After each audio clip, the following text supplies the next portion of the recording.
Let's go on to the attention coming up in this coming week. We've all kind of been waiting for on the British boxing scene for this rematch between Eubank Jr. versus Conor. Benn weren't sure if it was going to happen. It got delayed, but it's now upon us. Where does it kind of rank in terms of the buzz for fights that you've been ringside for, reported on through your many years in boxing, in terms of rematches, in terms of course, the rivalry between the fathers and such? Where does it kind of rank for you?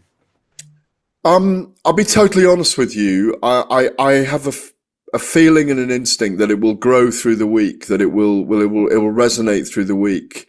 I think it will miss the oxygen of publicity that Sky Sports box office brought to it last time, because it's obviously exclusively on DAZN. At the time when it was over, I wrote and I broadcast at the time. I made a broadcast at the time. I know what my words were: one and done. It felt like it was complete. It felt like they'd completed the familial rivalry, the grudge fights going back, as it was 32, but 35 years in all. 35 years in all. I'm looking forward to seeing what they can create this week around it. It's not a bad undercard as well. It's always exciting to be involved in a stadium fight. It's always good when you're doing day after day build up in a big fight. They're still both showmen in our world, in our British boxing industry. I think the Americans, I spoke to Sean Porter on Saturday night, live on TalkSport, and he was kind of talking about them peering over the wall from over there at the moment and not being able to believe what's being created here in the UK. I heard rumours that ticket sales weren't going that well. I'm sure you'll have heard the same. Mm-hmm. But I think by the end of the week, the weather's set fair, by the way, which a lot of people haven't spoken about. It's supposed to be a fine day, 13 degrees, 9 degrees as the evening goes on. That's important when you've got an outside fight like this. Bottom line is, they created such a great spectacle first time around with all the nuanced layers of the drugs case, the abandonment of the fight for 2.5 years, the egg being smashed at the press conference, the double press conference, obviously Manchester and London, the drama of Eubank Sr. coming, what they delivered on the night, the whole build up, the whole picture was brilliant. The fear I have is that they can't replicate it. There haven't been many big stunts in the build-up. The ambulance not leaving the ground released this week. The pictures of Chris Eubank looking emaciated in hospital and beaten up from the last fight are obviously been the big stories leading into this in the last couple of weeks. But other than that, it's a prize fight. It's a prize fight. And if you look historically, Eamon, their fathers fought 3 years apart, 1990 and 1993. Chris Eubank Sr. had 11 world title fights between those two fights. And Nigel Benn had 4 world title fights and 10 fights in all. So there was a clamouring, a desire for that second fight between the pair of them. I think the only reason we're getting this second fight is because it's a brainchild of Turki Al Sheikh. He's underwriting it. Ring Magazine are behind it. They're getting paid extraordinarily well. And I think that's the reason for it. It's just a mega prize fight between two big names. It delivered last time. If it delivers in terms of the fight itself this time, then we're on to a winner. But at the moment, I just see Chris Eubank doing the same again. Let's address the point of contention that Chris Eubank Jr. has, and it's sort of an unfair question because we don't know all sides of the coin. We've only had the footage that's been put out from Eubank Jr., but the finger has been firmly pointed, right or wrong, towards Eddie Hearn. It is saying kind of, it's not our responsibility, it's the Tottenham stewards, but kind of paramount, first of all, issue is the fighter's safety after the fight with what was gone on and the rehydration that Eubank Jr. had to make. But where do you kind of stand on what's been put out there and where the responsibility lies, if you can answer that question? Well, I don't see Eddie Hearn in front of the ambulance doing this, Sure. not going out. I do think we have to. You were there on the night, I take it, yeah? Yeah. I don't know what time you left, but it was chaos outside. It was, yeah. The streets, the roadblocks were incredible. There was no. You couldn't move. I cycled away from the venue, as I've told many people. I cycled away from the venue, and it was still hard getting away from there. The roads are completely blocked, which is one of the reasons perhaps why they didn't open the gates. Eddie Hearn, Chris Eubank has got his reasons for saying what he said. Eddie Hearn has defended himself to say it's ridiculous. Go on then.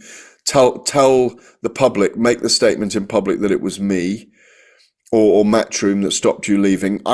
We shall see on that. What's been deafening for me, Eamon, is there's been no statement from the stewards of Tottenham Hotspur Stadium, and we need that.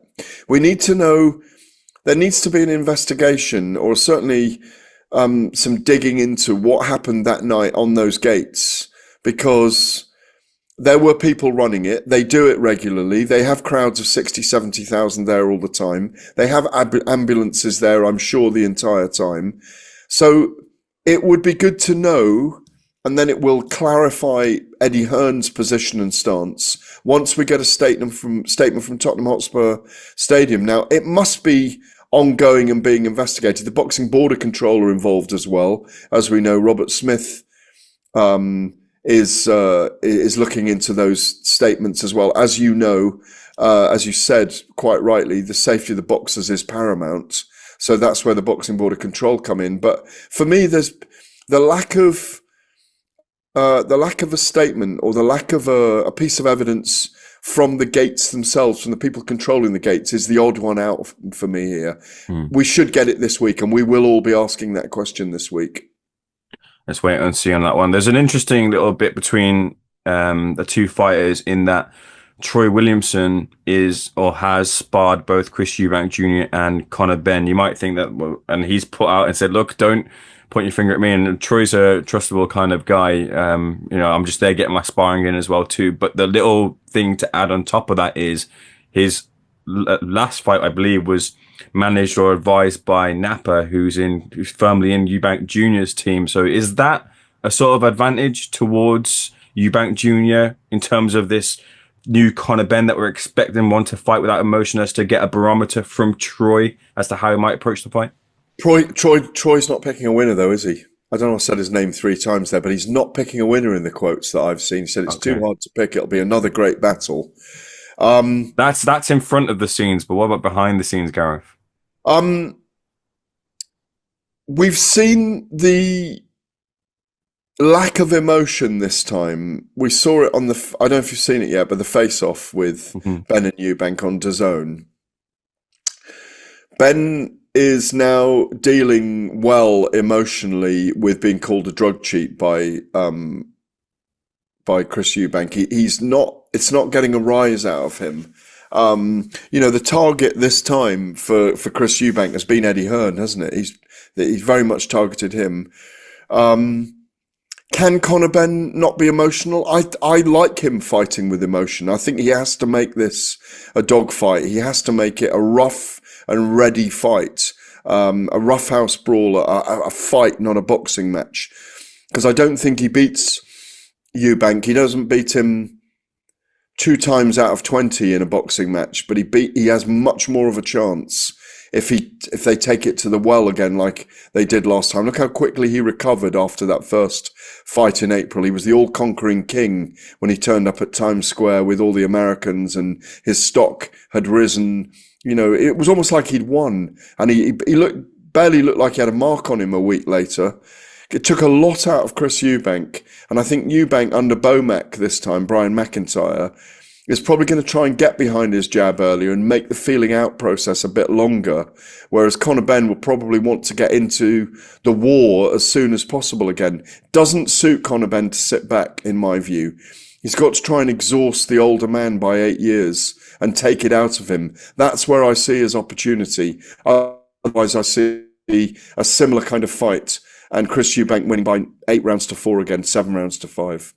Have you heard or spoke to Eubank Sr. at all? Because he's been quite quiet. He was obviously quite vocal in the lead up. His channels took a little bit of a lull as well too, from what I've heard as well from speaking to people who operate his channel. It's just taking a little bit of a break now, but he's not been seen in the lead up to this one. I just wonder if you've heard anything in terms of Eubank Sr., who said he'll be there in some form. Well, I'll take you back to April when we went for the Miracle Mile walk with Michael Watson. You got that wonderful interview that you put out with it. I don't know how you did it. It was like you were a magician that day. You did that magical interview with Eubank Sr. while he was on the walk, and he literally proselytized. He gave a sermon to you, didn't he? About like a 20-minute interview that you put out that kind of, he wouldn't be there. We should all be against it. I remember him prodding me in the chest that day and saying, you shouldn't be allowing this fight. You should be criticizing it. And we all thought that day that he was objecting to the fight, that he'd never be there. And then we had that kind of momentous dramatic moment where, he stepped out of the car on the night. He's been very, very quiet. Now, whether someone's slipping a check under his door, who knows, to turn up at some point next week and create some drama around the press conference, all happening around Canary Wharf, of course. We're yet to see, but we almost need him to turn up. Like you said, he's been deafeningly quiet, hasn't he? He almost made the show on the night. I can still see the picture of Conor, Benn and Eddie Hearn looking at the big screen in their dressing room as that limo turns up and the big door opens and the crowd in the arena go absolutely crazy on seeing Chris Eubank and Senior. He hasn't even protested against it this time, which is peculiar, but like I say, maybe he's waiting to be paid as part of the promotion. Who knows? We don't know if he was paid. I'm being facetious, but it'd be nice to see him make an appearance this week anyway. Going back to what you wrote after the first fight and touching on the romantic side of boxing, which I know that you're in touch with in terms of your history with fighters. The other big point of contention with this fight is the weight making again, which is the same, and also Conor Benn too, whose face inflated after that fight because of the punches he took from Eubank Jr. How much do you worry about both fighters coming out of this fight, considering the gap from the first one and what Eubank Jr. and Benn both went through the first time? They've had just enough time to recover. I get why Chris Eubank didn't want to fight on September the 20th and wanted to delay it a little longer. There are concerns about him making 160 again. It's clearly a squeeze for him for making middleweight at 35 years of age. If they go through 12 hard rounds, chronically dehydrated is a serious thing. He wasn't even sweating on the night, and they were non-stop for 12 rounds, weren't they? They both got incredible determination and resilience and fitness as well. That's the one caveat. Apart from the health reasons and the safety reasons, that's the one caveat that I give. Don't write off Conor Benn in this fight, because the last fight may have taken a lot out of Chris Eubank Jr.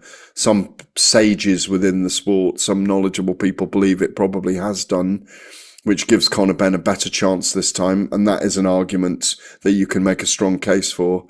The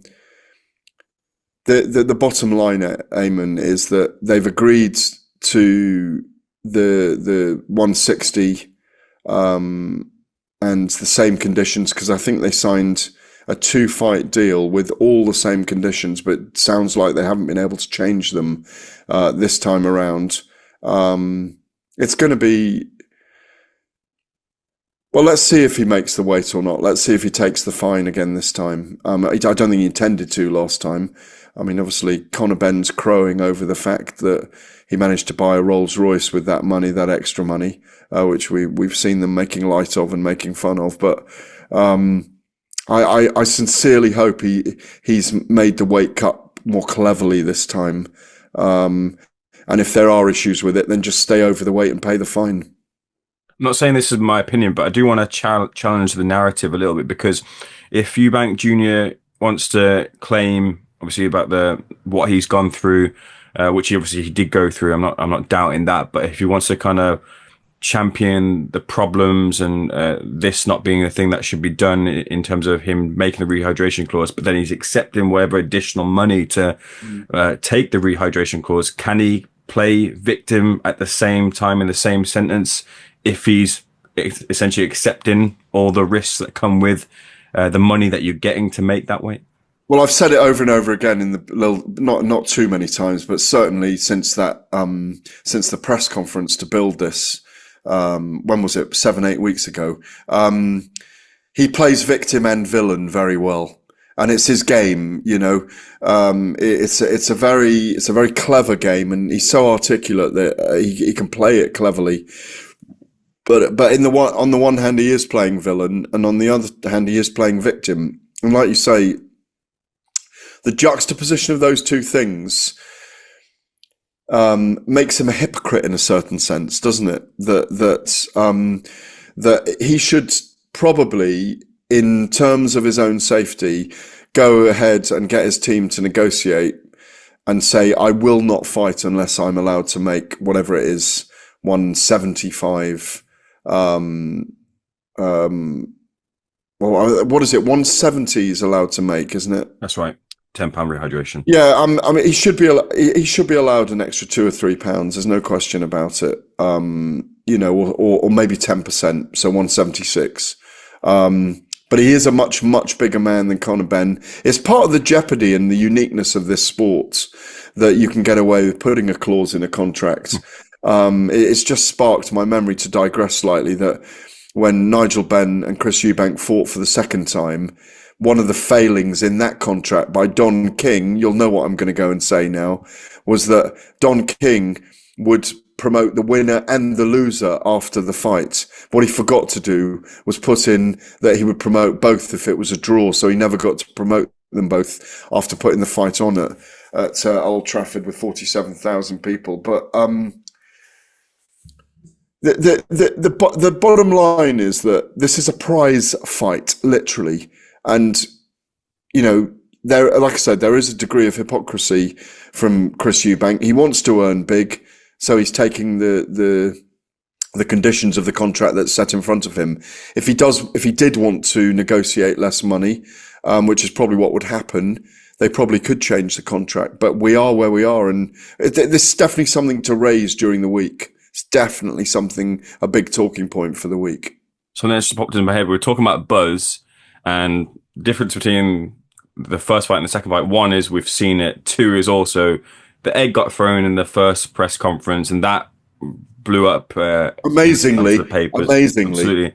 But the flip side is, Gareth, since then, I've seen two instances of two fighters who've brought eggs to face-offs, and they've thrown them at their opponents. So what can we say about that? It made the promotion, but now fighters are using that to promote as well too, which is a problem. Maybe, but it was. Look, the reason he smashed him with an egg was because of the clomiphene case. So there was a reason for it.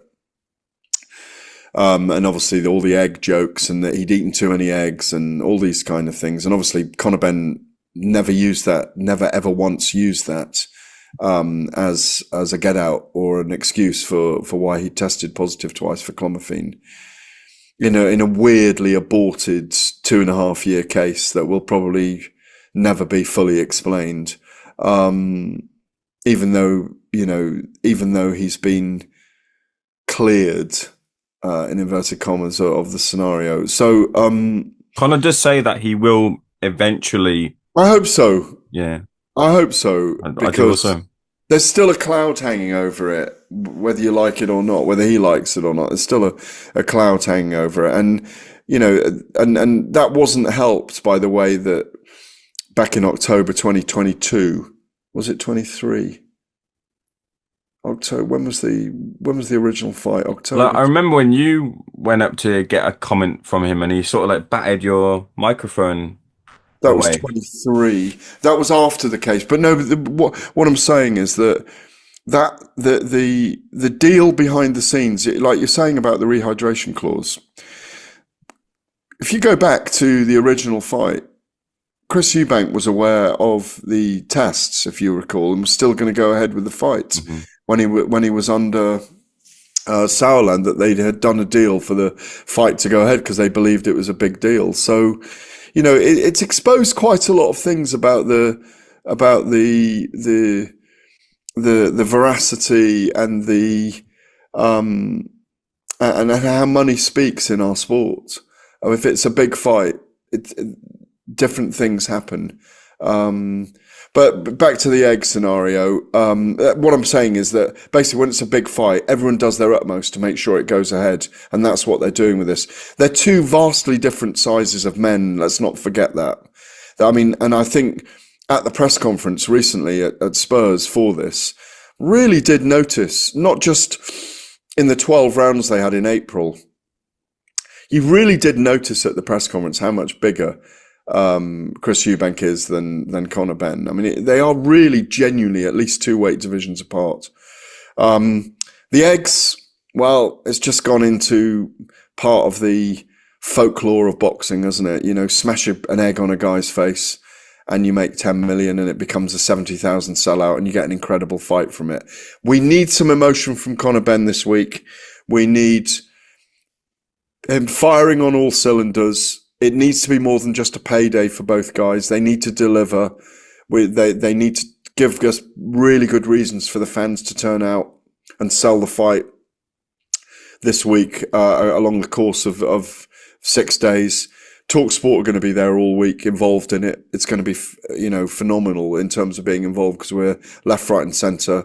It's a big moment for DAZN because they're exclusive and they're on pay-per-view, and it's a fight that could sell, but it could bomb as well, because most people feel that the rivalry is done. Having said that, if Conor Benn produces something amazing, I think we get a trilogy, Eamon. Very lastly, Gareth, anything on the undercard take your fancy? Adam Azim was searching for a rival, has found one in Kurt Scobie. Jack Catchall versus Echo Esserman. Interesting clash of stars, and Catchall has since moved over to Bozie Ennis in America. Riakporhe versus Tommy Welsh. Tommy jumping up to take on Riakporhe is a bit more experienced than him, but at heavyweight where Riakporhe's since moved to. I think that's about and Gilly versus Ishmael Davis as well. An interesting fight. Anything take your fancy? Well, I like all of it. It's not a bad undercard at all. I mean, I spoke to Ishmael Davis on Saturday night, and that's a really good fight. Obviously, he's an amazing story. Father at 14, prison, changed his life around. Great human being. Really good fight. Heart and head fight, that one. I think Ishmael may have enough for Sam Gilly in the super welterweight British and Commonwealth title. But it's going to be a really good fight. Heart says Tommy Welsh, head says Richard Riakporhe in that heavyweight fight. Known his father, Scott Welsh, a really long time. Adam Azim, I think, wins against Kurt Scobie. Looking forward to it. He'll have all his speed and tenacity on display. Jack Catchall's going to have to be on top form against Echo Esserman, whose tensile strength and physicality is now well known to us, obviously, with the likes of Josh Taylor and so on. That's at welterweight. So I think Catchall probably gets through that on points, but really needs to perform. But he's under a new training team as well, having left Moore and Travers. So it's not a bad undercard at all. I'm looking forward to all those fights. And then the walk of Eubank and Benn. Let's see what happens this time. I'm going Chris Eubank on points this time, convincingly. But if Conor Benn can produce some magic, you can't write him off. Looking forward to it, Gareth. Anything else you'd like to leave on before I let you go? No, that's it. Looking forward to seeing you all week, my friend. See you soon, Gareth. Much appreciated. Cheers.